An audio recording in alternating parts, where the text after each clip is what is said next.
ప్రభుకి మహిమ ఘనత ప్రభావాలు చెల్లును గాక. హల్లెలూయా చెప్పండి. హల్లెలూయా హల్లెలూయా. ఈరోజు మనం చెప్పుకోబోయే అంశం ఇశ్రాయేలుల చేత ఐగుప్తీయులు ఎందుకు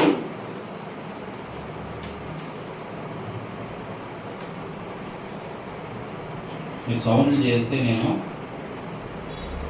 నా మాట తప్పిపోద్ది, పరిశుద్ధాత్మ దేవుడు మాట్లాడాడు కాబట్టి జాగ్రత్తగా వినండి.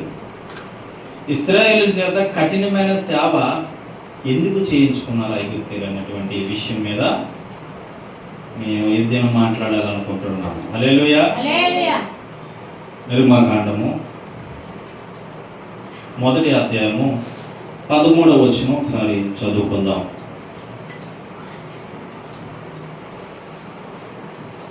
నిర్గమకాండము 1వ అధ్యాయము 13వ వచనము ఒకసారి చదువుకుందాం. ఇశ్రాయేలీయుల చేత ఐగుప్తీయులు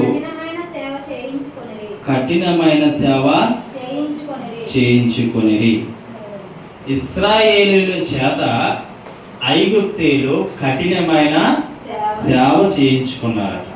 అసలు కఠినమైన సేవ ఎందుకు చేయించుకోవాల్సి వచ్చింది ఈరోజు మనం చెప్పుకోబోయే అంశం. మరొకసారి చదువుదామా. 13వ వచనం. ఇశ్రాయేలీయుల చేత ఐగుప్తీయులు కఠినమైన సేవ చేయించుకొనిరి. కఠినముగా లేదా కఠినమైన సేవ చేయించుకున్నారు. కఠినమైన సేవ చేయించుకోవడం ఏంటంటే బానిసత్వము. ఏ సేవ అంటే బానిసత్వము అంటే ఏంటంటే తక్కువ జాతోళ్ళు. అర్థమైందా మీకు? తక్కువ జాతోళ్ళు వీళ్ళు, లేదా తక్కువ కులస్తులు, లేదా తక్కువ మతస్థులు. ఈనాడు ప్రపంచంలో కూడా అదేగా. క్రిస్టియన్ ఎవడట?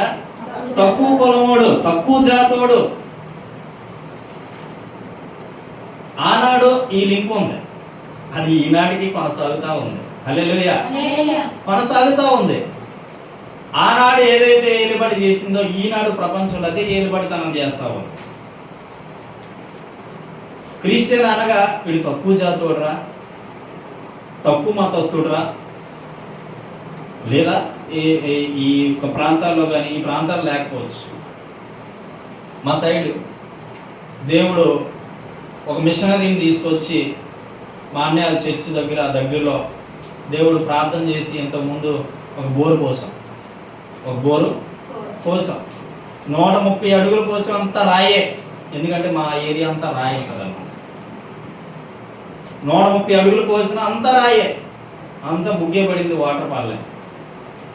తర్వాత అది కోసినప్పుడు నేను లేని, కానీ రెండోసారి ఆ పాస్టర్ గారు వాళ్ళు వచ్చారు. ఆ మిషన్ తీసుకొచ్చినప్పుడు నేను అక్కడ ఉన్నాను. ఇప్పుడు వాళ్ళు అన్నారు, మీరు సేవకులే కదయ్యా, చిన్న ప్రార్థన చేయండి, ఇక్కడ వాటర్ పడినట్లు అన్నాను. గొప్ప విషయం ఏంటంటే ఆ చుట్టుపక్కల ఎవ్వరికీ వాటర్ లేదు. గమనించాలి. డబ్బు సంపాదించుకున్న వాళ్ళు ఉన్నారు, ధనం సంపాదించుకున్న వాళ్ళు ఉన్నారు. మా ఊరు ప్రెసిడెంట్ గారే మా ఇంటి పక్కన ఉన్నారు. అయితే అలాంటి గొప్ప గొప్పలు స్థలాల దగ్గర వాటర్ పాలే. వాళ్ళందరూ బోర్లు పోసుకున్నారు కానీ వాటర్ పాలే. అక్కడికి వెళ్ళి ప్రార్థన చేశాను. నూనె కొంచెం పోసి ఆ స్థలాన్ని ప్రేయర్ చేసి అప్పుడు అంటున్నారు నా పక్క వచ్చి, మా భార్య అయినా మా వదిన అంటున్నారు, నీరు పడతాయా? ఏమంటున్నారు? ఎందుకు ఈ విషయం చెప్తాను మీకు అర్థమవుతుంది. నీరు పడతాయా అంటే పడతాయి అన్నారు. పడతాయి అంటే మీరు నమ్ముతారు నమ్మరు, ఆ చుట్టుపక్కల ఎక్కడ బోర్ పడలేదు. మనం ఏ స్థలంలో అయితే ప్రార్థన చేస్తామో దేవుడు అక్కడ అద్భుతం చేశాడు. 35 అడుగులకు వాటర్ పడింది. హల్లెలూయా. 35 అడుగులుగా వాటర్ పడింది.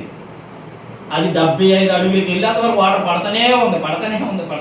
హల్లెలూయా. వాట్ ఏ మిరాకిల్ కదా, వాట్ అద్భుతం కదా.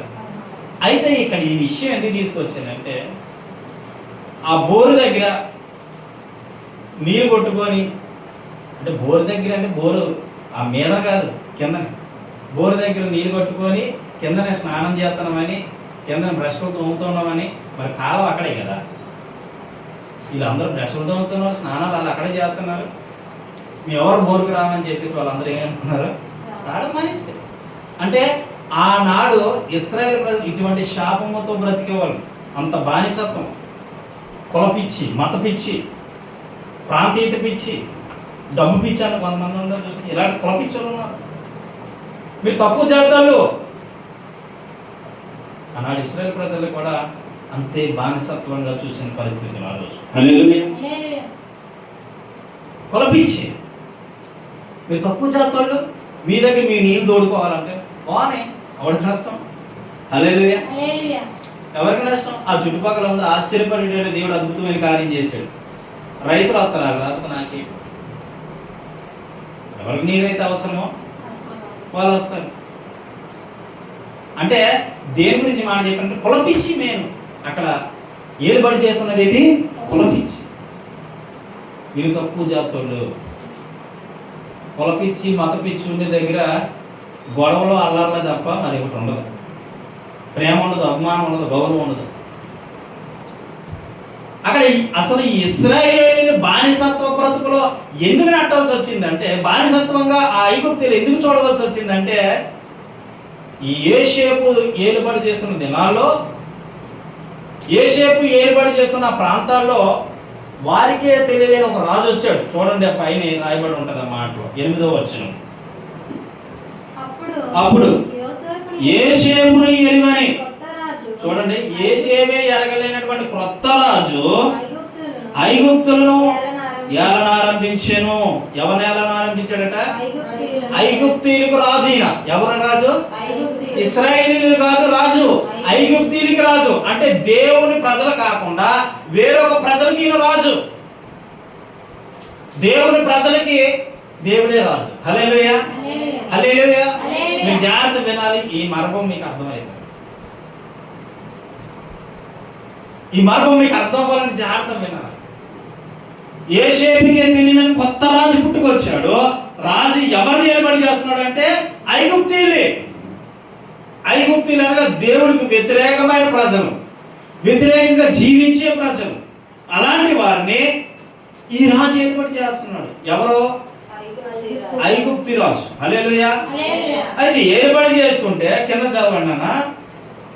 అతడు తన జనులతో ఎట్లా నేను ఇదిగో ఇశ్రాయేలు సంతతి అయిన ఈ జనము మనకంటే విస్తారముగాను బలిష్టముగాను ఉన్నది. వారు విస్తరింపకుండునట్లు మనము వారి ఎడల యుక్తిగా జరిగించుదుము రండి. లేని ఎడల యుద్ధము కలుగునప్పుడు కూడా మన శత్రువులతో చేరి మనకు విరోధముగా యుద్ధము చేసి ఈ దేశంలో నుండి వెళ్ళిపోదురేమో అనెను. హల్లెలూయా, హల్లెలూయా. ఏంటంటే ఇశ్రాయేలీయులు బలమైన వారు, జ్ఞానం కలిగిన వారు, తెలివితేటలు కలిగిన వారు. వీళ్ళ దగ్గర మేము ఓడిపోతామేమో, ఇలాంటి తక్కువ జాతుల చేతిలో మేము ఓడిపోతామేమో, తక్కువ వాళ్ళ దగ్గర మేము ఓడిపోతామేమో అని చెప్పి భయపడిపోయి, ఏమైపోయి భయపడిపోయి రాజు వారిని చంపడానికి వెనదీయలేదు. హల్లెలూయా, వెనదీయలేదు. అయితే ఈ రాజు ఏమంటున్నాడు? అతడు జనులతో ఎట్లా నేను ఇదిగో ఇశ్రాయేలు సంతతి అయిన ఈ జనముల కంటే విస్తారముగా బలిష్టముగా ఉన్నారు. ఎవరున్నారంటే బలిష్టంగా బలమైన వారిగా ఇశ్రాయేలీయులు ఉన్నారు. కానీ ఇశ్రాయేలు తరపున రాజు కాదు కదా ఈయన. ఎవరు తరపున రాజు? ఐగుప్తుల తరపున రాజు. కాబట్టి వీళ్ళని ఎలాగైనా మనము తొక్కేయాలి, అది ఉద్దేశం. అందుకే బానిసత్వంలో బ్రతికేటట్టు ఇశ్రాయేలు చేశాడు. వీళ్ళు ఎలాగైనా తొక్కేయాలి, వీళ్ళు ఎలాగైనా కిందల్లో దేవుడు నమ్ముకున్నాడు. ఎవడు ఈరోజు అనుకోవట్లేదు ప్రపంచము, వీళ్ళు ఎలాగైనా తొక్కేయాలి. ఒకడు అంటాడు ఏమనంటాడు తెలుసా? నేను చచ్చిపోయే లోపు ఒక్క క్రైస్తవుడైనా మిగిలిపోతాడేమో అని బాధపడుతున్నా అంటున్నాడు. ఈ ఫరో వల్లే కాలేదు, తల కింద తపస్సు చేసినా ఈ బైబిల్లో ఉన్న ఫరో గాడు గొప్పోడి కాదు నీవు. హల్లెలూయా. బైబిల్లో ఉన్నటువంటి గొప్ప గొప్ప మహారాజులు వెళ్ళిపోయారు. నువ్వే పాటి, నీ జీవితం పాటి, నీటి బుడగలాంటి జీవితం. దేవుడు ఒక్కసారి ఉప్పు అని ఊదాడా పోతా, ఒక్కసారి ఊదితే ఏమైపోతా? ఆరిపోతా నీ జీవితం, కొట్టుకుపోతా, ఆ గాలికి కొట్టుకుపోతా. నువ్వు సవాల్ చేయడం ఏంటి? దేవుడైనా. హల్లెలూయా. ఎవరైనా దేవుడైనా సవాలు విసురుతున్నావు. నీటి బుడగ లాంటిది. ఎలాంటిదంట మన జీవితం? మనిషిగా నువ్వు మనిషివే. నువ్వు మనిషివైనప్పుడే నువ్వు ఎలాగ ఆలోచిస్తే నిన్ను పుట్టించిన దేవుడు ఇంకెలాగ ఆలోచిస్తాడు? నువ్వేమనుకుంటున్నావు? క్రైస్తవుడు అక్కడే ఉండిపోతున్నామని భయపడిపోతాడండి. క్రైస్తవుడే లేకపోతే ప్రపంచం లేదు ఈరోజు. క్రైస్తవుడే లేకపోతే ప్రపంచం లేదు ఈరోజు. క్రైస్తవుడు చిన్న చూపుగా చూసేవాళ్ళు, క్రైస్తవుడు తక్కువ జాతి వాడిగా చూసేవాళ్ళు. ఆనాడు ఆ యొక్క రాజు, ఏ రాజు? ఐగుప్తును పరిపాలించే రాజు ఎలాగైతే వీళ్ళు గొప్పలు అయిపోతారనేసి తొక్కేశారో ఈరోజు క్రైస్తవులు తొక్కడానికి చూస్తున్నారు. కానీ యుద్ధము ఆమేన్ హల్లెలూయా, యుద్ధం అయింది. ఆయన చేయబోతున్నాడు యుద్ధం. నిన్న ప్రకటన గ్రంథం చదువుతూ నేను అలాగా కూర్చొని చదువుతూ ఉంటే ఎంత భయంకరమైన సమస్యలు ఉన్నాయండి మనుషులకి, ఎంత భయంకరమైన బ్రతుకులు ఉన్నాయండి మనిషికి, ఎంత భయంకరంగా బ్రతకాలో ఈ మనిషి చద్దామని సావురాదట. తెలుసా మీకు? మనిషి దేవుడు ఒక తెగులు పంపిస్తాడు, తేలుని. ప్రకటన గ్రంథంలో రాయబడింది, ఒక తేలని ఒక తెగుల్ని పంపిస్తాడు. ఆ తెగులు భూమి మీదకి వచ్చినప్పుడు మనిషిని కలుస్తూ ఉంటాడు. మనిషిని కలుస్తూ ఉంటే మనిషి బాధ తట్టుకోలేక చచ్చిపోదాం అనుకుంటే చావు రాదంట. అటువంటి తెగుళ్ళు ఎన్నో ఉన్నాయి ప్రకటన గ్రంథం మనం చదివితే. ఈ తెగుళ్ళి దేవుడు ఎవడైతే వ్యతిరేకిస్తాడు, దేవుడికి వ్యతిరేకంగా ఎవడైతే మాట్లాడతాడు, దేవుడిని ఎవడైతే లేకుండా చేద్దామంటాడు, వీళ్ళందరూ ఈ తెగులకి ముందుంటారు. దేవునికి మహిమ కలుగునుగా. హల్లెలూయా, హల్లెలూయా. అంటే ఐగుప్తుని పరిపాలించే రాజకీయాన్ని తెలివితేటలుంటే ఆయన కలిగి చేసిన దేవుడు ఇంకేం తెలివితేటలుంటే జ్ఞానం కలిగిన సర్వజ్ఞాని. హల్లెలూయా. ఏ జ్ఞాని? సర్వజ్ఞాని అయిన, సర్వము ఏలిన, సర్వము ఈ లోకంలో ఏం జరుగుతుందో, నీ జీవితంలో ఏం జరుగుతుందో, నా జీవితంలో ఏం జరుగుతుందో, మనందరి జీవితంలో ఏం జరుగుతుందో చెప్పే దేవుడు మన దేవుడు. చూపించి చెప్పేది మామూలు దేవుడు, ఆశామాజ దేవుడు కాదు. హల్లెలూయా. ఆయన ఏమనుకున్నాడు తెలుసా? ఇశ్రాయేలు ప్రజలు మనం పుట్టేద్దాం. చాలా మంది ఇశ్రాయేలు ప్రజలు బానిసత్వం బ్రతుకుతున్నారు, బానిసత్వంగా జీవిస్తున్నారు, బానిసత్వంలో ఉండిపోయారు అని చెప్తారే తప్ప అసలు బానిసత్వంలో ఎందుకు ఉండిపోవాల్సి వచ్చిందంటే ఆనాడు ఇది ఏర్పాటు చేసింది ఏంటి? కులపిచ్చి, మతపిచ్చి. వాళ్ళు మన ప్రజలు కాదు, ఐగుప్తీలే మన ప్రజలు, ఇశ్రాయేలు మన ప్రజలు కాదు.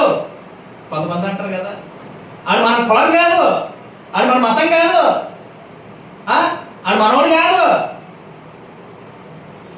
అని కులాల పేరట, మతాల పేరట చుచ్చు రేపి ప్రజల్ని రెచ్చగొడుతూ, లేనిపోని అవగాహన ప్రజల్లోకి తీసుకొస్తూ, లేనిపోయినటువంటి చట్టాలు ప్రజల్లోని తీసుకొస్తూ ప్రపంచాన్ని పాడు చేస్తున్న దుర్మార్గులు ఉన్నారు. ఇక్కడ ఉన్నారు. అలాంటి దుర్మార్గులకి ఈ వాక్యం హెచ్చరిక. ఈరోజు నీకు సాఫీగా సాగిపోతుంది జీవితం, ఈరోజు నీకు హ్యాపీగా సాగిపోతుంది జీవితము. నా బ్రతుకు ఏది లేదు, ఫ్లైట్ ఎక్కినట్టు ఉంది నా జీవితం అనుకొని గాలిలో తేలుతున్నావేమో, ఒకరోజు నీకు శ్రమ. దేవునికి వ్యతిరేకంగా జీవిస్తే ఒకరోజు నీకు శ్రమ. ఏమైపోయింది ఫరో జీవితం? ఇశ్రాయేలు ఇంకా బానిసత్వంలో నెట్టేశాడు, ఇంకా బానిసత్వంలో బ్రతికించేశాడు, ఇంకా బానిసత్వ జీవితంలో జీవించాలని చెప్పి వాళ్ళ నాన్న అడ్డచాకిని చేయించుకున్నాడు వాళ్ళ చేత. ఒకరోజు వచ్చింది టైము ప్రభువుకి, రథాలతో రౌతులతో మొత్తం ముంచి పారేశాడు. దేవునికి మహిమ కలుగునుగా. నీ పక్షాన్ని ఎవరైతే నిన్ను అన్యాయం చేస్తున్నారు, నిన్నెవరైతే మోసం చేస్తున్నారు, నిన్నెవరైతే పాడు చేయాలని ఆలోచిస్తున్నారో, ఒక దినం వస్తుంది, ఒక రోజు వస్తుంది. ఆ రోజు నిన్ను, నీ సైన్యాన్ని దేవుడు విడిపించి వాళ్ళకి బుద్ధి చెప్పే రోజు రాబోతాడు. దేవునికి మహిమ కలుగునుగా, దేవునికి మహిమ కలుగునుగాక. ప్రియ దేవుని బిడ్డలారా వినండి. ఐగుప్తు యొక్క రాజు ఇశ్రాయేలు ప్రజలు ఇబ్బంది పెడదామని గుడ్డి చాకిరీ చేయించుకున్నాడు. అందువల్లే ఇశ్రాయేలీలు ఆ యొక్క బంధకాల్లో బంధింపబడి ఉండిపోయారు, రాలేకపోతూ ఉండేవారు. ఎందుకంటే ఈరోజు చూడండి, క్రైస్తవుడు పెద్ద మైక్ పెట్టకూడదు, క్రైస్తవుడు పెద్దగా బోధించకూడదు, క్రైస్తవుడు గొప్ప బోధ చేయకూడదు. ప్రకటన గారు ఏం చేశారు? లోకానికి మంచి బోధన బోధించారు, ఉన్నది ఉన్నట్టు ప్రకటించారు, ఉన్నది మాట్లాడారు, ఉండేటట్టే ప్రకటన చేశారు. ఆయన ఉంచకూడదు అనుకున్నారు, వేసేసారు. ఉంచకూడదు అనుకున్నారా? మొన్న జరీనా ఒక అమ్మాయి క్రికెట్ ఆడింది, ఆవిడ మీద కూడా ట్రోలింగే. అంటే ఇక్కడ ఏం జరుగుతుంది అంటే కుల పిచ్చి, మత పిచ్చి. దేవునికి మహిమ కలుగునిగా. అంటే అర్థం చేసుకోండి మీరు, ఇక్కడ ఏం జరుగుతూ ఉందంటే మత పిచ్చి. మనిషిని చూడట్లేదు, మతాన్ని చూస్తున్నారు. ఇక్కడ వీళ్ళు ఎక్కువైపోతే ఇక్కడ ఐగుప్తు రాజు అనుకోలేదా, ఇశ్రాయేలీలు ఎక్కువైపోతే మనల్ని తొక్కేస్తారు అనుకొని ఐగుప్తు రాజు ఎలాగనుకున్నాడో ఈరోజు చాలా మంది అనుకుంటున్నారు. క్రైస్తవులు ప్రతి దగ్గర క్రైస్తవ్యం ఎక్కువ పెరిగిపోతా ఉంది, ప్రతి స్థలంలో క్రైస్తవ్యం ఎక్కువైపోతా ఉంది, ప్రతి గ్రామంలో క్రైస్తవులు ఎక్కువైపోతున్నారు. వీళ్ళు ఎలాగైనా ఆపాలని ఈ మత చుచ్చులు పెడతా ఉన్నారు చాలా మంది. ఏ దేవుడి గురించి నేను తప్పుగా మాట్లాడట్లేదు, ఏ దేవుడిని పాయింట్అవుట్ చేసి మాట్లాడట్లేదు, ఏ దేవుడి గురించి నేను తప్పుగా అనట్లేదు. నీ నమ్మకం నీది, నా నమ్మకం నాది. నమ్మిన ఎడల ఆయన మహిమ చూస్తాం నాకు తెలుసు, నీవు నమ్ముకుంటే నీ దేవుడి మహిమ ఏంటో నీకు తెలుస్తుంది. అలాగనేసి మన దేవుడి గురించి వాళ్ళు తప్పుగా మాట్లాడడం, వాళ్ళ దేవుడి గురించి మనం తప్పుగా మాట్లాడడానికి మనం సరిపోము. ఎవరి దేవుడు వాడికి నమ్మకం అయ్యా, ఎవరి గురించి వారి నమ్మకం. హల్లెలూయా, హల్లెలూయా. కాబట్టి ఇక్కడ మనం గమనించాల్సింది ఏంటంటే, గుర్తుపెట్టుకోవాల్సింది ఏంటంటే, ఆ పరోలాగే ఈరోజు ప్రపంచం, ఆ ఐగుప్తు రాజులాగే ఈరోజు ప్రపంచం ఏలుబడి చేస్తుంది మనిషి. ఛత్తీస్గఢ్ ప్రాంతం, ఒక ప్రాంతం వెళ్ళాను నేను. ఒకరోజు నేను బైబిల్ పట్టుకుని బయటకు వస్తుంటే ఆయన అంటున్నాడు, sir sir sir sir sir Bible పట్టుకొని బయటికి రావద్దు. ఎందుకు అంటే బైబిల్ చూస్తే చంపేస్తారు సార్. ఏం చేస్తే చంపేస్తారట? బైబిల్ చూస్తే చంపేస్తారు సార్ అన్నాడు. అదేంటి 30 గ్రామాలకు ఒక మందిరం ఉంది, ఇక్కడ మందిరాలు లేవేంటి అని అడిగితే, సార్ సౌండే బయటికి రాకూడదు సార్, సౌండే బయటికి రాకూడదట, ఆరాధించకూడదట. నీ దేవుడు నువ్వు ఆరాధించుకుంటావు, నా దేవుడు నేను ఆరాధించుకుంటే ఎలా ఉంటాను? అది చేయకూడదట. ఎంత భయంకరమైన బ్రతుకు. దేవుని సువార్త ఎక్కడైతే తక్కువ ఉంటుందో ఆ ఇంటిలో కావచ్చు, ఆ వీధిలో కావచ్చు, ఆ దేశంలో కావచ్చు, ఆ రాష్ట్రంలో కావచ్చు, ఆ యొక్క పరిస్థితులు కావచ్చు, గొప్ప శాపం ఏర్పడి చేస్తుంది. గుర్తుపెట్టి అప్పుడు అన్నాను, కారులో వెళ్తూ అన్నాను, ఇక్కడ రోడ్లు సరిలేవు సార్ అన్నాడు. శాపము ఏంటట? శాపము. శాపము ఒక మనిషిని ఏలుబడి చేస్తే అది వదలనే వదలదు. నువ్వు వదిలితేనా నేను వదలంటావు, నేను వదిలేస్తాను, నన్ను వదిలేంటే వదలలేదా? నువ్వు పాపంలో పడిపోవడం వాడికి ఇష్టం, నువ్వు శాపంలో కూరుకుపోవడం వాడికి ఇష్టం, నీ భార్య నీ పిల్లలు అనాయకమైన విషయాల్లో కూరుకుపోవడం వాడికి ఇష్టం. నీ భార్య, నీ కూతురు, నీ కుమారుడు అందరూ కూడా తిండి లేకుండా బ్రతకడం వాడికి ఇష్టం. పూర్తి శాపము అడుక్కునేవాడిగా చేయడం వాడి ఇష్టం, అడుక్కునేవాడిగా చేయడం వాడి ఇష్టం. లేనిపోని పిచ్చి తెప్పించడమో, మెంటలు తెప్పించడమో, బీపీలు తెప్పించడమో, రోగాలు తెప్పించడమో, సమస్యలు తెప్పించడం వాడికి ఇష్టం. అదే శాపము. ఇదంతా కూడా శాపము. ఈ శాపాన్ని మన మీదకి పంపిస్తాడు వాడు. హల్లెలూయా. పంపిస్తాడు. పంపిస్తే మనం ఏం చేయాలి తెలుసా? ప్రార్థన చేయాలి. హల్లెలూయా. ప్రార్థన చేయాలి. యెహోషువ ప్రార్థించగా సూర్య చంద్రుల నక్షత్రములు ఆగిపోయినాయి. హల్లెలూయా. ఏలియా ప్రార్థించగా 3.5 సంవత్సరాలు వర్షం కురవడం మానేసింది. హల్లెలూయా. షద్రకు మేషకు అబేద్నెగోలు ఆ యొక్క అగ్నిగుండములో వెళ్తూ ప్రార్థనతో పాటలు పాడుతూ దేవుని స్తుతించారు. కాలిపోయింది ఒక్క వెంట్రుక కూడా. ఇశ్రాయేలీయులు కూడా అప్పుడు తెలుసుకున్నారు, ఈ బంధకాల నుంచి మేము ఎలా బయటికి రావాలి. హల్లెలూయా. ఈ బంధకాల నుంచి మేము ఎలా బయటికి రావాలి, ఈ బంధకాల నుంచి మేము ఎలా రావాలి అని చెప్పి అనుకున్నప్పుడు వాళ్ళు ఏం చేశారు తెలుసా? ప్రార్థన చేశారు. చప్పట్లు కొట్టండి. వాళ్ళు ఏం చేశారు? ప్రార్థన చేశారు. ప్రార్థన చేయగా ఆ మొర దేవుని చెంతకు చేరింది. హల్లెలూయా. హల్లెలూయా. దేవుని చెంతకు చేరింది. దేవుని చెంతకు చేరితే అప్పుడు ఆ మొర విని వీళ్ళు ఎలాగైనా విడిపించాలని ఏం చేశాడో తెలుసా? ఫరోని కలుగు చేశాడు దేవుడు. ఆమె చెప్పండి, ఆమె చెప్పండి. నీ పక్షాన్ని యుద్ధం చేయడానికి నీ కొరకు దేవుడు దూతను పంపించబోతాడు. నీ పక్షాన్ని యుద్ధం చేయడానికి, నీ పక్షాన్ని కార్యం చేయడానికి దేవుడే తన దూతను పంపించబోతా ఉన్నాడు. సమయం అనేది అద్భుతం చేసే దేవుడు, ఆశ్చర్యమైన కార్యాలు జరిగించే దేవుడు, మేలుడు చేసే దేవుడు. ఎన్ని సంవత్సరాలు బానిసత్వాన్ని బ్రతుకులో ఉంటావు, ఎన్ని సంవత్సరాలు కాళ్ళు చేతులు కట్టబడి ఉంటాయి, ఎన్ని సంవత్సరాలు నీ యొక్క బ్రతుకులో నెమ్మది లేక, సుఖం లేక, సంతోషం లేక, అటువంటి బానిసత్వంలో బ్రతుకుతున్న నిన్ను విడిపించట శక్తి కలిగిన దేవుడు నీతో ఉన్నాడు. ఆయన నీకు దూతను పంపించబోతాడు ధైర్యంగా. హల్లెలూయా, హల్లెలూయా, హల్లెలూయా.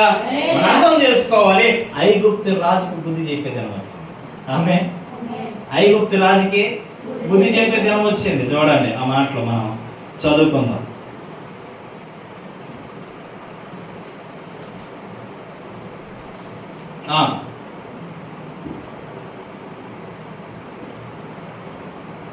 రెండో అధ్యాయం చదువుకుందాం ఒకసారి.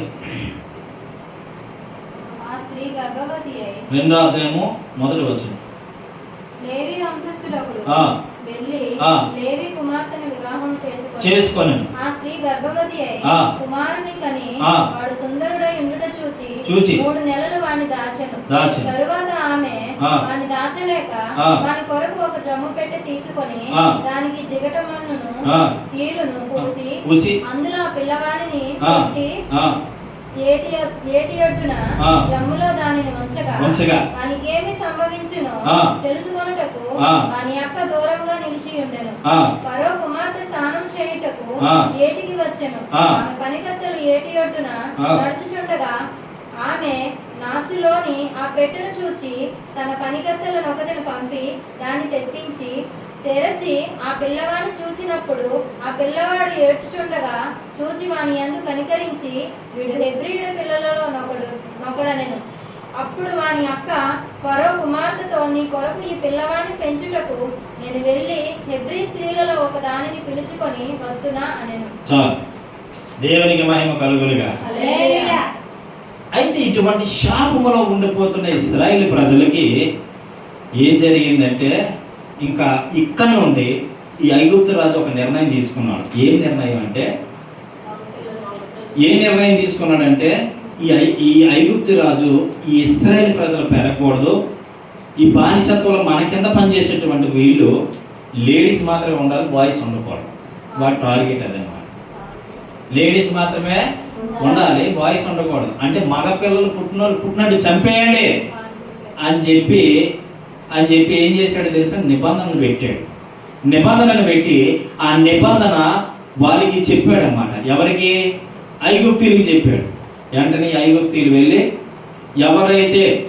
ఎవరైతే ఉన్నారో వాళ్ళు చంపేయండి, పుట్టినట్టుగా చంపేయండి అని చెప్పేసి వినాలి జాగ్రత్తగా మాటలు చెప్పేసి వీళ్ళతో అనేసరికి వీళ్ళకి డెలివరీ పోసినటువంటి వాళ్ళు ఉంటారు. కొంతమంది డెలివరీ పోసిన వాళ్ళు ఉంటారు. ఎవరు వాళ్ళంటే మంత్రసానులు. ఆ రోజుల్లో మంత్రసానులు అనేవారు. ఆ మంత్రసానుల దగ్గరికి వెళ్ళి ఈ ఐగుప్తు రాజు చెప్తాడు, మీరు ఆ పిల్లల్ని ఏమంటారు, పిల్లల్ని కాన్పులు వేస్తూ ఉంటారు కదా, చెప్పిదా ఆ పిల్లలు ఆ కాన్పు చేస్తారు కదా, కాన్పు చేసేటప్పుడు మగపిల్లడైతే చంపేయండి, ఆడపిల్లలైతే ఉంచండి అని చెప్పేసి అంటాడు. ఎందుకో తెలుసా? ఆడపిల్లలైతే వాళ్ళతో మనం ఏం చేయాలి? వాళ్ళతో మనం ఇష్టం వచ్చినట్టు చేయొచ్చు. అదే మగపిల్లలు ఉన్నారని అడ్డుకుంటారు. కాబట్టి మగపిల్లలు అంటూ ఉండకూడదని మంత్రసానులు చెప్తే వీళ్ళు మంచి సాక్ష్యం ఇచ్చారు. మంత్రసానులు ఇప్పుడు చదువున్నారు. మంత్రసానులు మంచి సాక్ష్యం ఇచ్చారు. చూడండి. ఐగుప్తు రాజు ఆ మంత్రసాలను పిలిచి, మీరెందుకు మగపిల్లలను బ్రతకనిచ్చితిరి? ఈ పని ఎలా చేసితిరి అని అడిగాను.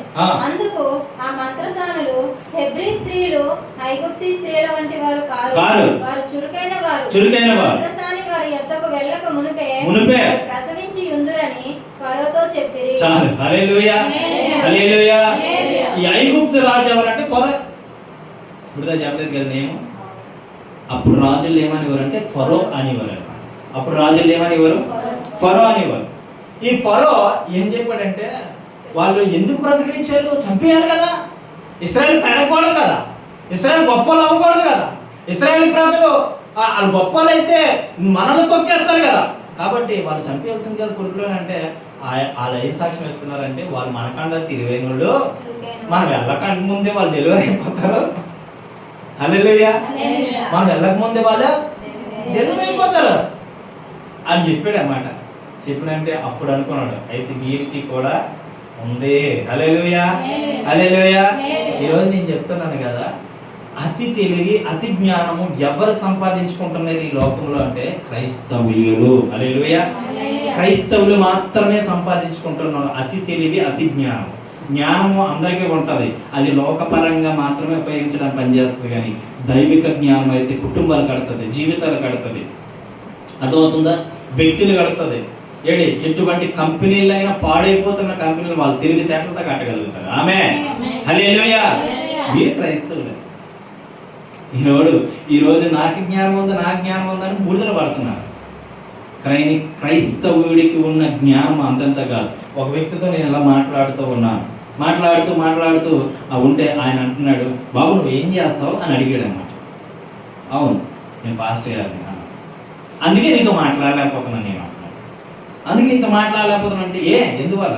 నేను అడిగిన ప్రతి ప్రశ్నకి నీ దగ్గర సమాధానం ఉంది బాబు, నేను అడిగిన ప్రతి ఒక్క క్వశ్చన్కి నీ దగ్గర సమాధానం ఉంది, మీరంటే మేము మాట్లాడలేము అని ఒకసారి కాదు 3 సార్లు అన్నాడు అదే మాట.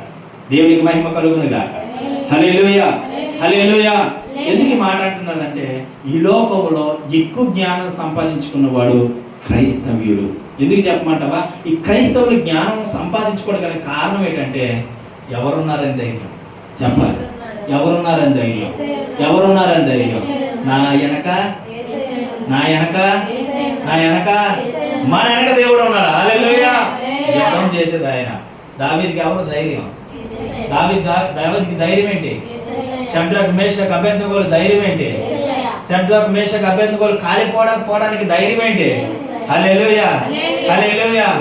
యాకోబు ఒక రాత్రి అంతా దేవుడితో పెనికిలాడాడు, ఒక రాత్రి అంతా దేవుడితో గడిపాడు. ఆయన ఆలోచన ఏంటి తెలుసా? నన్ను దేవుడు కాపాడగలుగుతాడు, నన్ను దేవుడు కాపాడగలుగుతాడు అని అన్నాడు. దేవుడు కాపాడాడు. హల్లెలూయా, హల్లెలూయా. పౌలు శీలలు చెరసాల్లో బంధింపబడ్డారు. వారి ధైర్యం ఏంటి? వారి ధైర్యం ఏంటి? ఇప్పుడు నీ ధైర్యం ఏంటి? చెప్పగట్టిగా. నీ ధైర్యం, నీ ధైర్యం. మన ధైర్యం యేసయ్య. హల్లెలూయా. మన ధైర్యం యేసయ్య. నీ ధైర్యం యేసయ్య ఉండాలి, నీ ధైర్యం ప్రభువే ఉండాలి. ఈయన ధైర్యం ఏంటో తెలుసా? ఈ ధైర్యం ఏంటో తెలుసా? ఇశ్రాయేలీలు జ్ఞానవంతులు, ఇశ్రాయేలీలు శక్తిమంతులు, ఇశ్రాయేలీలు బలిష్ఠులు. మనం వెళ్ళక ముందు వారు కాన్పు అయిపోతా ఉన్నారు. ఎంత జ్ఞానం అండి, ఎంత జ్ఞానము! దేవుడిచ్చే జ్ఞానం. హల్లెలూయా, హల్లెలూయా. ఆయన అనుకున్నాడు మన పక్షాన, నా పక్షంగా యేసయ్య ఉండగా నా నావా మునగదుగా, నా పక్షంగా యేసయ్య ఉండగా నా నావా మునగదుగా, పడను దరి చేరుతాను. చెప్పండి. కలవరపడను దరి చేరుతాను, కలవరపడను దరి చేరుతాను. చెప్పండి. నా పక్షంగా యేసయ్య ఉండగా నా నావా మునగదుగా, మన బ్రతుకని నావా మునగదుగా, నా పక్షంగా యేసయ్య ఉండగా నా నావా మునగదుగా, కలవరపడను దరి చేరుతాను, కలవరపడను ఒడ్డుకి చేరుతాను. హల్లెలూయా, హల్లెలూయా. మన ఎందుకు కలవరపడాలి? మన పక్షంగా ఉండేది ఎవరా? మన పక్షంగా ఉండేది ఎవరు? మన పక్షంగా మాట్లాడేది ఎవరు? మన పక్షంగా నిలబడేది ఎవరు? మన పక్షంగా యుద్ధం చేసేది ఎవరు? మన పక్షంగా ఉండి నిలబడి మాట్లాడేది ఎవరు? ఆయన ఉంటుండగా మనం నావెక్కడికి పోతే ఒడ్డుకి చేసి. ఇశ్రాయేలు ప్రజలు ఒడ్డుకి చేయలేరు, పరో ప్రజలు ఒడ్డుకి చేయగలిగారా? మునిగిపోయారు. అలాంటి అద్భుతాన్ని చూడబోతా ఉన్నావు, అలాంటి కార్యాన్ని చూడబోతా ఉన్నావు. నీ శత్రువు, నిన్ను ఏలుబడి చేస్తున్న నీ శత్రువు, నిన్ను ప్రేరేపిస్తున్న నీ శత్రువు, నిన్ను తొక్కేయాలని ఆలోచిస్తున్న నీ శత్రువు మునిగిపోయే రోజు రాబోతుంది, మునిగిపోయే రోజు రాబోతుంది. ఇది పరిశుద్ధాత్మ దేవుడు బయలుపరుస్తున్నమాట. నీ పక్షంగా దేవుడు యుద్ధం చేయబోతూ ఉన్నాడు, నీ పక్షంగా దేవుడు కార్యం చేయబోతూ ఉన్నాడు, నీ పక్షంగా దేవుడు వ్యాజ్యం ఆడబోతూ ఉన్నాడు. ఆయన నీ పక్షంగా ఉంటుండగా నీకు విరోధి అవ్వడు, విరోధి అవ్వలే. మునిగే దినం రాబోతా ఉంది. ఆసన్నమైన బిడ, ఆసన్నమైన మునిగిపోతారా. పరో సైన్యం మునిగిపోయారు, రథములతో రౌతులతో ప్రజలతో మునిగిపోయారు. దేవుడు ఒక్క మాట సెలవిగా సముద్రుడు మునిగిపోయారు. మళ్ళీ ఎక్కడ కూడా తేలే, ఎక్కడ కూడా తేలే. అటువంటి అద్భుతం నీ పక్షంగా ఆయన చేయబోతాడు. ఎందుకు కలవరపడతావు?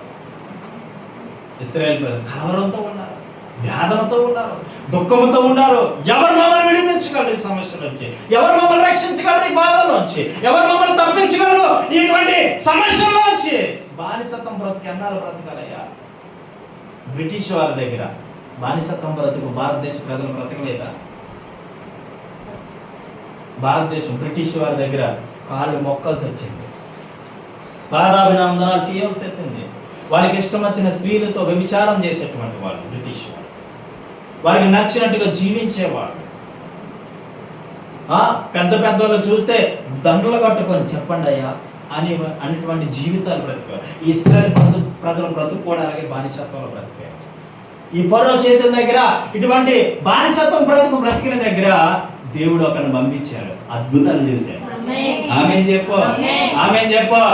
ఒక దినం వస్తుంది, ఒక సమయం వస్తుంది, ఒక రోజు వస్తుంది బిడ్డ, అద్భుతం చూడబోతా ఉన్నావు, చూడబోతా ఉన్నావు. ఈ లైవ్ ద్వారా వింటున్న ప్రియమైనటువంటి సహోదరి సహోదరుడా, అద్భుతం, అద్భుతం. హల్లెలూయా, హల్లెలూయా, హల్లెలూయా. ఇశ్రాయేలు ప్రజలు తెలివైన వాళ్ళు. ఎలాంటి వాళ్ళు? అందువల్ల బానిసత్వం బ్రతుకులో ఫరో ఇశ్రాయేలు ప్రజల్ని కూర్చి, ఆ ఇశ్రాయేలు ప్రజలు ఏం చేశాడో తెలుసా? తొక్కేయాలని ఆలోచించాడు, ఆ బంధకాలు పెట్టేయాలని ఆలోచించాడు. ఒక వ్యక్తి బంధకాల్లో మునిగిపోతూ ఉంటే ఆ బంధకాల్లో మునిగిపోతున్న వాళ్ళ కొరకు నేను ప్రార్థన చేశాను, కానీ ఆ వ్యక్తి బయటికి రాలేకపోయాడు. ఎందుకో తెలుసా? తన యొక్క ఆలోచన ఏంటో తెలుసా? లోకాన్ని వెతుక్కున్నాడు, లోపల ఉన్న సంతోషాన్ని వెతుక్కున్నాడు, లోకంలో ఉన్నటువంటి పాపాన్ని వెతుక్కున్నాడు, బయటికి రాలేకపోయాడు. ఈరోజు నీకు బయటికి వచ్చే సమయం వచ్చింది, ఈరోజు బయటికి వచ్చే సమయం వచ్చింది, ఈరోజు బయటకు పడే అవకాశం వచ్చింది. దేవుడు నిన్ను హెచ్చరిస్తూ ఉన్నాడు, దేవుడు నీతో మాట్లాడుతూ ఉన్నాడు. దేవుని చేతిలో పడుట బహు భయంకరము, జాగ్రత్తగా నడుచుకొని దేవుని యందు భయభక్తులు కలిగి జీవిస్తే అద్భుతం చూడబోతాడు, అద్భుతం చూడబోతాడు. ఆయనకి లేని సమయాన్ని దేవునికి ఇచ్చాడు, ఆయన బయట పడలేకపోయాడు, నువ్వు బయటపడే అవకాశం దేవుడు ఇచ్చాడు. ఆ వ్యక్తికి చెప్పా, నువ్వు బయట పడకపోతే చస్తావు నాయన అన్నాను. కొన్ని రోజులకి చనిపోయాడు, మాట వినలే, ప్రభు మాట వినలే, ఏమైపోయాడు? చనిపోయాడు. నీకు అవకాశం వచ్చింది, దాన్ని నువ్వు వినియోగించుకో, అద్భుతం చూస్తావు. హల్లెలూయా. ఇశ్రాయేలు పోషించే దేవుడు. ఆకాశ పక్షులైనా విత్తము పోయేవు, కానీ అనుదినం ఆహారం ఏ విధంగా తింటున్నాయి? అవి కష్టపడుతున్నాయా? అవి శ్రమ పడుతున్నాయా? అవి మిషన్లో పడుతున్నాయా? అవి కూలి పనులు చేస్తున్నాయా? అవి తుడుస్తున్నాయా? మరి ఎలాగొచ్చింది ఆహారం? దేవుడు పోషిస్తూ ఉన్నాడు. ఆమేన్ చెప్పండి, ఆమేన్ చెప్పండి. సింహం పిల్లలు లేమి గలవై ఆకలి కొనినను నన్ను ఆశ్రయించే వారు ఎన్నడూ కూడా ఏ మేలు పొదుపులేదు. ఏ మేలు అర్థమైందా? ఏ మేలు? కొండ తేనెతో నిన్ను తృప్తిపరిచే దేవుడు నేను, కొండ తేనెతో నిన్ను తృప్తిపరుస్తాను. అటువంటి దేవుడు నీ పక్షాన ఉండగా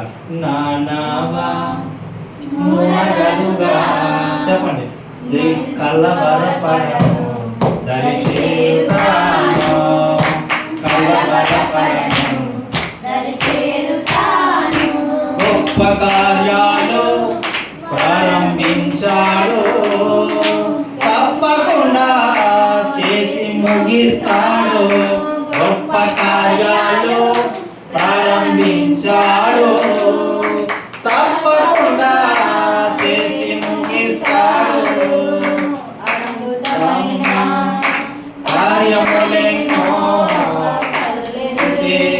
చేసి సమర్థుడు, అద్భుతమైన కార్యాలెన్నో ఎదుటే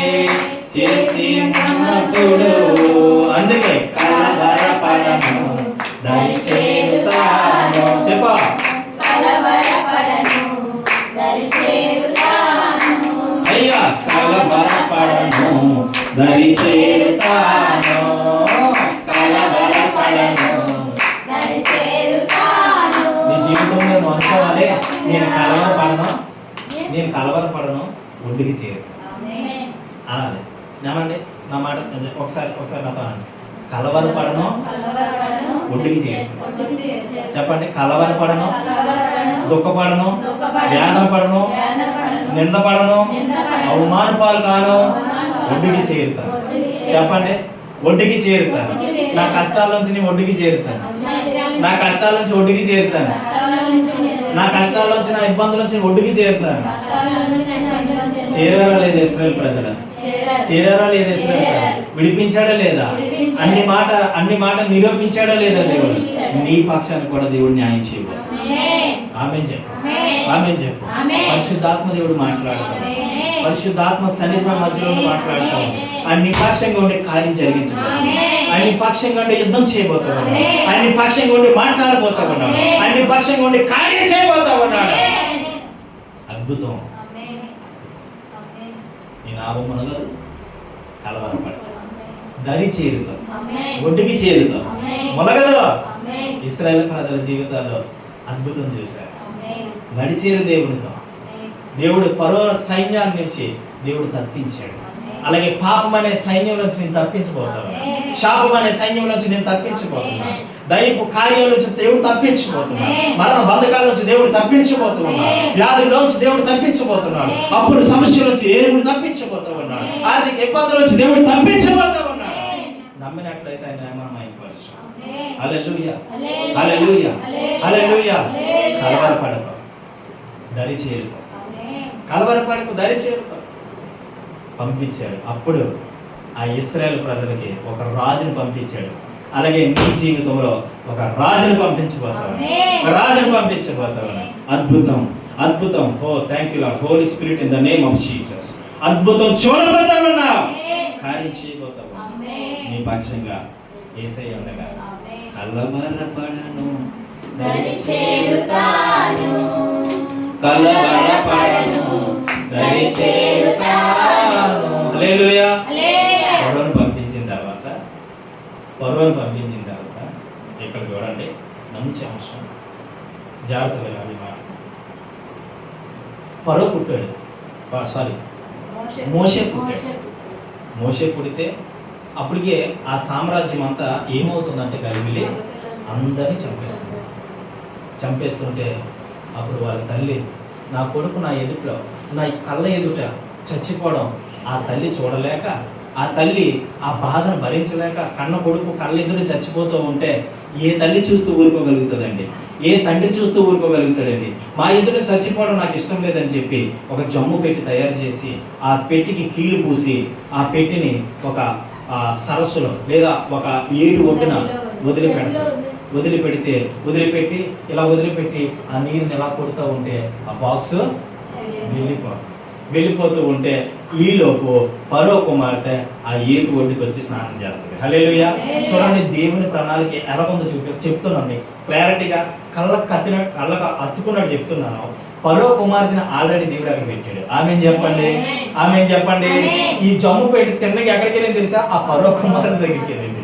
ఆమెన్ చెప్పండి. దేవుడు ఎంత గొప్పవాడంటే నీ యొక్క సమస్యను ముందే ఎరిగి అక్కడ ముందే ఆయన పెడతాడు. నీ బాధను ముందే ఎరిగి అక్కడ ఆయన పెడతాడు. నీ కష్టాన్ని ముందే ఎరిగి అక్కడ ఆయన పెడతాడు. ఆమెన్ చెప్పు.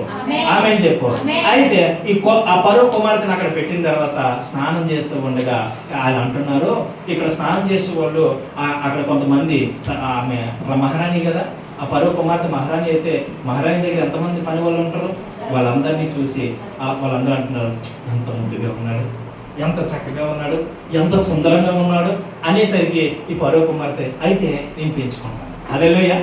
నేను పెంచుకుంటా. అది పెంచుకో. అప్పుడు ఏమన్నాడు తెలుసా? ఎవరైతే ఈ జమ్ము పెట్టి నీటిలో వదిలేసిందో ఆవిడనే పిలిచి ఏమంటున్నాడు? ఈ పిల్లని నా కొరకే నువ్వు పెంచాలి. హల్లెలూయా. తన తల్లి దగ్గర తను చేర్చాడు. చెప్పండి కూడా ఇప్పుడు దగ్గరగా. హల్లెలూయా. ఎంత గొప్పడంటే దేవుడు, ఎంత అద్భుతమైన వాడంటే దేవుడు, ఎంత ఘనమైన వాడంటే దేవుడు, తప్పిపోయిన కుమారుని మళ్ళీ తన చేతిలోనే పెట్టాడు. ఇప్పుడు చంపగలరా? చెప్పు. ఎవరితో కలుపుడా? ఫరో కుమార్తె కూతురు. మనం అనుకోవచ్చు ఈ మాట అనొచ్చో లేదు నాకు తెలియదు కానీ అంటున్నాను. ఫరోకు మొగుడు వచ్చాడు. ఏమొచ్చాడు? నిజం. ఫరో ఇంట్లోనే ఉంటూ ఫరో ఇంట్లోనే పెరగాలి మరి. హల్లెలూయా. ఎవరి దగ్గర పెరుగుతున్నాడో తెలుసా? తన తల్లి దగ్గర పెరుగుతున్నాడు. ఆమె ఏ తల్లి అయితే నీటిలో జమ్ము పెట్టిలో వదిలేసిందో ఆ తల్లి దగ్గరే. అదండి దేవుని ప్రణాళిక. ఏ ప్రణాళిక? ముందుగానే ఆయన సిద్ధపరిచి ఉంచాడు నీ కోసం. ఆమె చెప్పు. ఆ ఫరో కుమార్తె ఏం జరిగింది తెలుసా? తన యొక్క పిల్లని నా కొరకై ఈ పిల్లని నువ్వు పెంచాలి. కానీ ఈవిడ తెలీదు, ఫరో కుమార్తె తెలీదు ఈయనే తన కొడుకని తెలీదు. తెలియక పెంచింది, తెలిసి పెంచింది తల్లి అయితే, తెలియక పెంచింది ఫరో కుమార్తె. ఆమె చెప్పండి. అయితే జరిగింది ఏంటో తెలుసా? తన్ని పెంచుకొచ్చింది, పెద్దవాడు అవుతున్నాడు, ఎదుగుతూ ఉన్నాడు. ఈయనే ఇశ్రాయేలీ ప్రజలకి రాజు అవుతాడని ఫరో కుమార్తె కానీ ఫరో కూడా ఎప్పుడు భావించలేదు, ఊహించుకోలేదు. హల్లెలూయా చెప్పండి. హల్లెలూయా చెప్పండి. హల్లెలూయా చెప్పండి. చూడండి దేవుని ప్రణాళికలు ఎలా ఉంటాయో. శత్రువే చంపినప్పుడు శత్రువుని ఇంట్లోకి పంపించాడు దేవుడు. నీకు అర్థమవుతుందా ఈ మాట? నా శత్రువుల ఎదుటే నీవు నాకు విందును సిద్ధము చేసావు. నా శత్రువుల ఎదుటే చెప్పండి. నాకు విందును సిద్ధము చేసావు. నీతో నేను నీ మందిరములో నివాసము చేసేద చిరకాలము.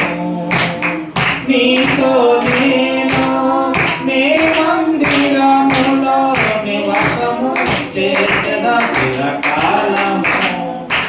ఆనందమే పరమానందమే ఆశ్రయపురమైన యేసయ్యా నీలో. ఆనందమే పరమానందమే ఆశ్రయపురమైన యేసయ్యా నీలో. ఆపత్కాలములన్నిటిలో ఆదరించిన అక్షయుడా నీకే స్తోత్రము. ఆపత్కాలములన్నిటిలో ఆదరించిన అక్షయుడా నీకే స్తోత్రము. హల్లెలూయా. శత్రువులు అంట బోధన పెట్టాడు లేదా? ఫరో శత్రువు కాదా? ఎవరికి? మోషేకి శత్రువే కదా? చంపేద్దాం అనుకున్నాడు, శత్రువు కదా? శత్రువే. ఎవరింటికాడ బోధన చేస్తున్నాడు? శత్రువులను మిత్రులుగా మార్చే దేవుడు మన ఈ తల్లికి ఎంత ఆనందం ఉంటుంది ఒకసారి ఆలోచించండి.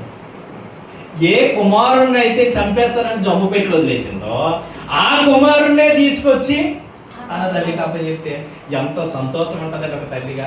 ఆలోచించు. అద్భుతమా కాదా? దేవుని ప్రణాళికలు ఉంటారు. నీ ప్రణాళిక వేరు, నీ చిత్తం వేరు, నీ ఉద్దేశం వేరైతే ఆయన ప్రణాళిక వేరు, ఆయన చిత్తం వేరు, ఆయన ఉద్దేశాలు వేరు. నువ్వు ఎప్పుడు ఇందులోనే ఉంటానేమో, ఇందులోనే చచ్చిపోతానేమో, బయటికి రాలేనేమో, ఇక నా బ్రతుకు ఇంతేనేమో, నా జీవితం ఇంతేనేమో, నా పరిస్థితి ఇంతేనేమో, నా బ్రతుకు మారదేమో, నా సమస్య ఎలా ఉండిపోదేమో అని అనుకోవచ్చు. బహుశా దేవుడు చెప్తూ ఉన్నాడు. ఆయన ఆలోచన వేరు.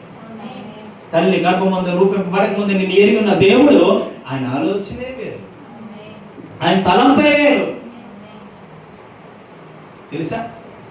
నువ్వు ఈ చిన్న విషయం కొరకు ఆలోచిస్తావు, ఆయన దాన్ని పెద్దగా చేసుకొని ఆయన ఆలోచిస్తాడు. తనని ఎలగని తప్పించాలి, ఆమె తనని ఎలగనిపించాలి, ఆమె తనని ఏ విధంగా తీసుకొస్తే బాగుంటుంది, ఎటువంటి విధంగా తీసుకొస్తే బాగుంటుంది, ఏ విధంగా మనం ఆలోచిస్తే బాగుంటుంది అని 10 ఆలోచనలు వేస్తాడు. ఎత్తుకు పై ఎత్తేసి నిన్ను విడిపించే సమర్థులే. ఆమేన్ చెప్పండి. హల్లెలూయా. ఒక జాలానికి తెలుసు, చేపను పట్టేవాడికి తెలుస్తుంది ఏ విధంగా గేలం వేస్తే చేప వస్తుంది. కానీ వాడికి కూడా తప్పించుకుంటుందేమో చేప, కానీ దేవుడు ఒక్కసారి నీ మీద ప్రణాళిక సిద్ధపరిచి ఉంచాడంటే, దేవుడు ఒక విధంగా ప్రణాళిక, దేవుని వాక్కు, దేవుని అద్భుతమైన కృప నీ మీద ఉందంటే నిన్ను ఎలా విడిపించాలో ఆయన చేతిలో ఉంటుంది. ఆపరేటింగ్ ఎవరి చేతిలో ఉంటుంది? ఆయన చేతిలో ఉంటుంది. ఆమె చెప్పా హల్లెలూయా. తన తల్లి దగ్గరికి ఎంత సంతోషపడి ఉంటుంది అప్పుడు అనుకోండి, ప్రభువా అనుకుంటుంది కదా, ప్రభువా నా కుమారుని మళ్ళీ నాకే. నువ్వు కన్నావు, నీ కుమారుడు ఎవరు నీకు తెలియదా? అవునా కదా? హల్లెలూయా. తన తల్లిని అప్పచెప్పేసరికి తల్లి అనుకుని ఉంటుంది, ప్రభువా నా కుమారుని నాకు ఇచ్చావయ్యా. ఎంత కృతజ్ఞత చెల్లించి ఉంటుంది. కానీ పెరిగేది ఎక్కడ? కానీ ఎవరు పెంచుతున్నారు? చూసావా? తల్లి ఒడిలో పెరుగుతూ శత్రువులు ఏంటో భోజనం చేస్తాడు. ఈ ధన్యత ఎవరో దొరుకుతుందండి? ఈ ధన్యత ఎవరికో దొరుకుతుందా? నేను చంపేవాళ్ళు నీకు తిండాడుతానంటుంటే ఇంకా దానికంటే భాగ్యం ఏముంది చెప్పు. నిన్ను నిందించే వాళ్ళే నీ దగ్గర నువ్వు కావాలనుకుంటుంటే దానికంటే ఎంత భాగ్యము. ఆమేన్. హల్లెలూయా. దేవుని ప్రణాళిక గొప్పదే.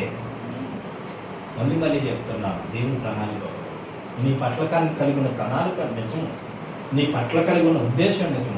ఈ శ్రమలు కష్టాలు నాకెందుకు రావాలి, నాకెందుకు బాధలు రావాలనుకుంటున్నావేమో. లేదు, ఒక ప్రణాళిక కలిగి ఉన్నాడు నీ పట్ల. నీ కుటుంబం పట్ల ఒక ప్రణాళిక కలిగి ఉన్నాడు. నీ పట్ల, నీ కుటుంబం పట్ల ఒక ఉద్దేశాన్ని కలిగి ఉన్నాడు. ఇగో ఒక ఫరో అన్నటువంటి రాజుగా దేవుడు నేను ఒక వ్యక్తిని ఇస్తాడు. ఆ వ్యక్తి ద్వారా నీ సామ్రాజ్యం కట్టుకోబోతున్నాడు. ఇది ప్రవచనం. నీ సామ్రాజ్యం కట్టుకోబోతున్నావు. ఏ ఇంట్లోనైతే నువ్వు నిందింపబడ్డావు, ఏ ఇంట్లోనైతే నువ్వు అవమాన పాలు చెందుతున్నావు, అదే నీకు దేవుడు గొప్ప విజయం దయచేయబోతున్నాడు. అక్కడే దేవుడు నీ గొప్ప విజయం దయచేయబోతున్నాడు. ఎవరైతే నేను నిందిస్తున్నారో, ఎవరైతే అవమాన పాలు చేస్తూ ఉన్నారో, నిందకు ప్రతిగా పూదండ ప్రభు ఇవ్వబోతున్నాడు. అద్భుతమైన వార్త వచ్చినప్పుడు రిసీవ్ చేసుకో. ఆమేన్ చెప్పు. హల్లెలూయా. హల్లెలూయా. దేవుడు ఎవరితో ఏ విధంగా ఎప్పుడు మాట్లాడాలో ఆయనకే హృదయ వాంఛలు ఎరిగిన దేవుడు, హృదయంలో తలంపులు ఎరిగినటువంటి దేవుడు, హృదయంలో మాటలు ఎరిగినటువంటి దేవుడు. ఈ వాక్యాన్ని నేను ఉదయాన్ని మాట్లాడదాం అంటే నా భార్య అంటుంది, నువ్వు ఇది మాట్లాడవు. ఏమంటుంది? నువ్వు సిద్ధపడుతున్నావు బాగానే ఉంది, కానీ దేవుడు నాకు ఎందుకు ఆలోచనిస్తున్నావు, నువ్వు వేరే విధంగా మాట్లాడుతూ ఉంటుంది. వేరే విధంగా ఏంటో అనుకున్నాను. నువ్వు ఇది సిద్ధపడుతున్నావు బాగానే ఉంది, ఇవి రాసుకుంటున్నావు బాగానే ఉంది, కానీ ఇది మాట్లాడవు నువ్వు అంటుంది. అంటే నేను అన్నాను, అదేంటి అలా మాట్లాడుతున్నా ఇప్పుడు లేనిది అంటే, ఏమో దేవుడు నాకు ఆలోచన ఇస్తున్నాడు, నువ్వు మాట్లాడవని నేను అనుకున్నాను. ఇది విధంగా మాట్లాడతలేను. ఎన్ని రాసుకుని వచ్చింది కదా, కానీ ఈ విధంగా దేవుడు మాట్లాడతాడే నాకు తెలియదు. ఇది ఒక దేవుని అత్యున్నతమైన కృప. హల్లెలూయా. హల్లెలూయా. దేవుడు ఎవరితో ఏ విధంగా మాట్లాడితే వారు ఆదరించబడతారో, వారు ఆ యొక్క సమస్య నుంచి విడుదల పొందుతారు ఆయన తెలుసు. మనుషులు తెలియకపోవచ్చు నీ బాధ, మనుషులు తెలియకపోవచ్చు నీ కష్టం, మనుషులు తెలియకపోవచ్చు నీ ఇబ్బంది, మనుషులు తెలియకపోవచ్చు ఒక విధంగా వారి కష్టాలు, సమస్యలు, బాధలు దేవుడికి తెలుసు. చెరసాల ఉన్నటువంటి యోసేపుని దేవుడు విడిపించలేదా? అక్కడ కూడా ఒక గొప్ప కార్యం ఉందండి. ఇక్కడ జరిగింది ఏంటంటే, పరో ఇంట్లో ఉంటూ వాళ్ళ ఇంట్లో తింటూ ఏ తల్లి దగ్గర తృణీకరింపబడ్డాడో అదే తల్లి దగ్గర దేవుడు చేర్చాడు. అక్కడేం జరిగిందో తెలుసా? యోసేపు జీవితం దగ్గరికి వచ్చేసరికి, యోసేపు జీవితం దగ్గరికి వచ్చేది, ఏ పరో అయితే యోసేపుని చెరసాలలో వెళ్తాడో అదే పరో యోసేపుని విడిపిస్తాడు. ఏంటండి కార్యాలు? గొప్ప కార్యాలు ప్రారంభించాడు, తప్పకుండా చేసి ముగిస్తాడు. పడండి. గొప్ప కార్యాలు ప్రారంభించాడు, తప్పకుండా చేసి ముగిస్తాడు. అద్భుతమైన కార్యములెన్నో లేకుంటే చేసిన సమర్థుడు. అద్భుతమైన కార్యములెన్నో లేకుంటే చేసిన సమర్థుడు. చదువు. కలవరపడను దరి చేరుతాను, కలవరపడను దరి చేరుతాను, కలవరపడను దరి చేరుతాను. అందుకే నా పక్షంగా యేసయ్యుండగా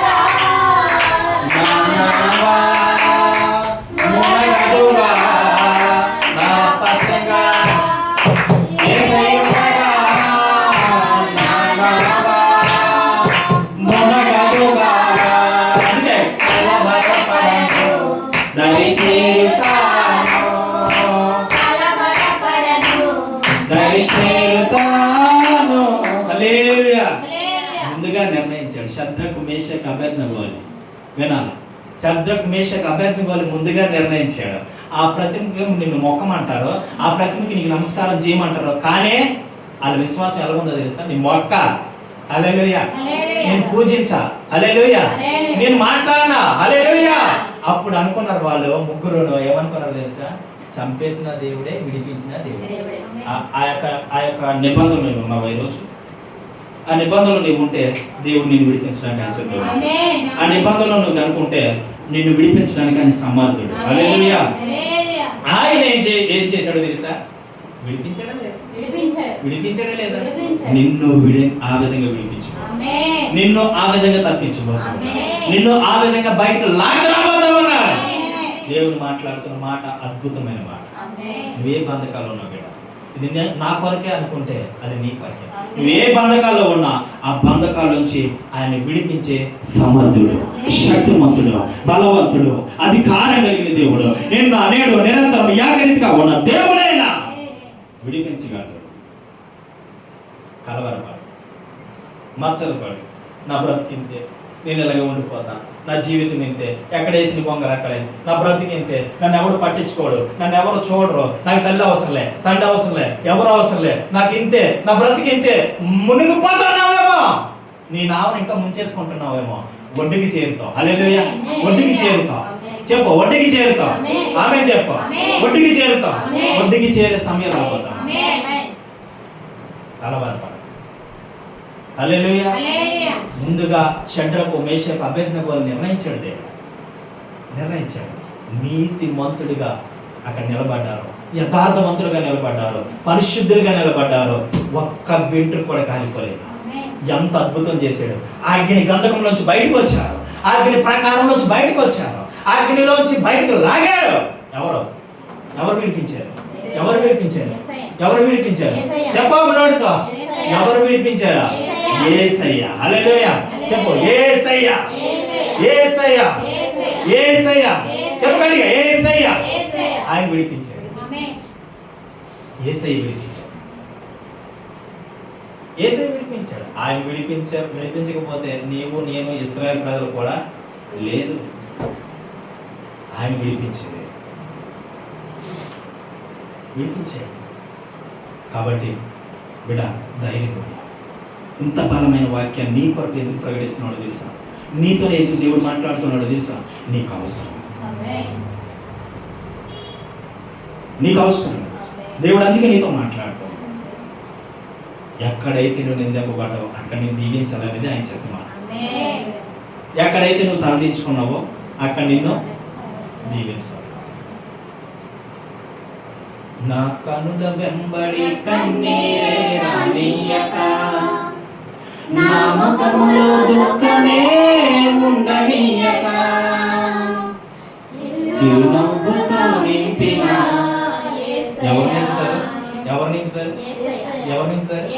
చిరునవ్వుతో నింపిన యేసయ్యా.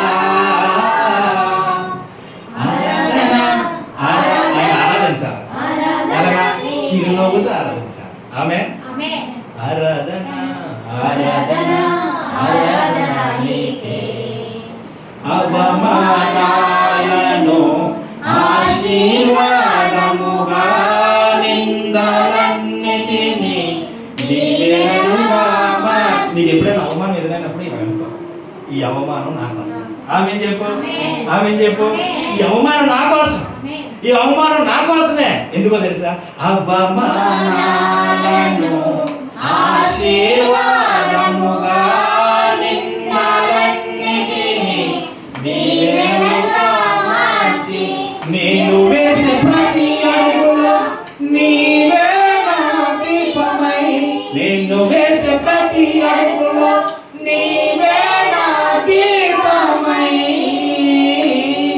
చిరునవ్వుతో నింపిన యేసయ్యా.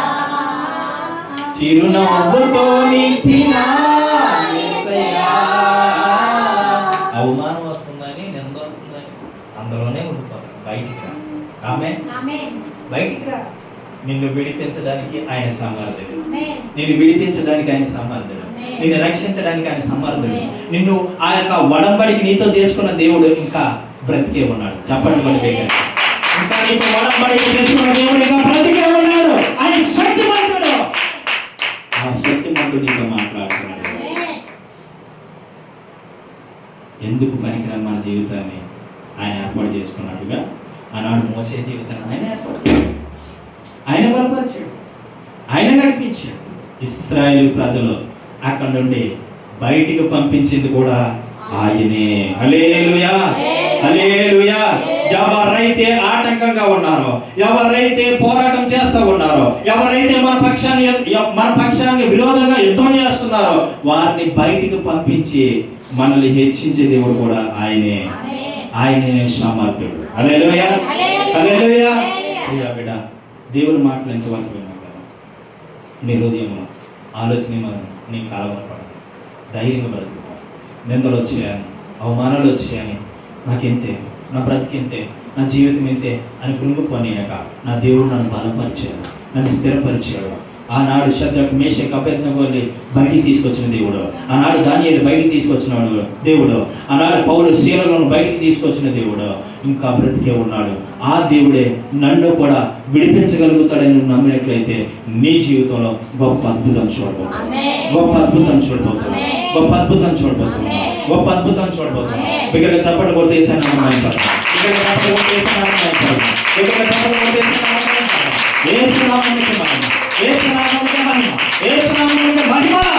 గొప్ప కార్యాలు, గొప్ప కార్యాలు, గొప్ప కార్యాలు, మహిమ కార్యాలు, అద్భుతాలు, ఆశ్చర్య కార్యాలు దేవుడు చేయబోతున్నాడు. ఆశ్చర్య కార్యం చేయబోతున్నాడు.